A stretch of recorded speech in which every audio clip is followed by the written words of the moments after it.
والذين الذين أنكروا توحيد الربوبية على سبيل التشريك هم المجوس. المجوس قالوا إن للعالم خالقين، الظلمة والنور، ومع ذلك لم يجعلوا هذين الخالقين متساويين. فمن لم يقر بتوحيد الربوبية فهم طائفتان: طائفة أنكرت وهذا يسمى شرك التعطيل، بل هو حقيقة جحد مثل فرعون، وطائفة أخرى أثبتت لكن مع التشريك مثل المجوس.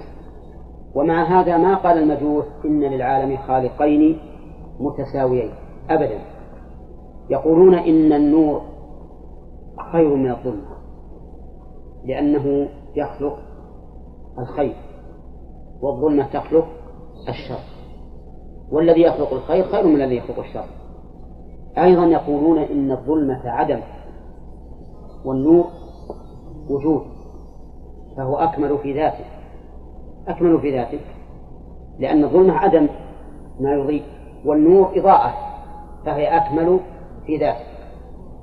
ويقولون أيضا بفرق ثالث، وهو أن النور قديم على اصطلاح الفلاسفة، وأما الظلمة فاختلفوا فيها هل هي محدثة أو قديمة على قولين.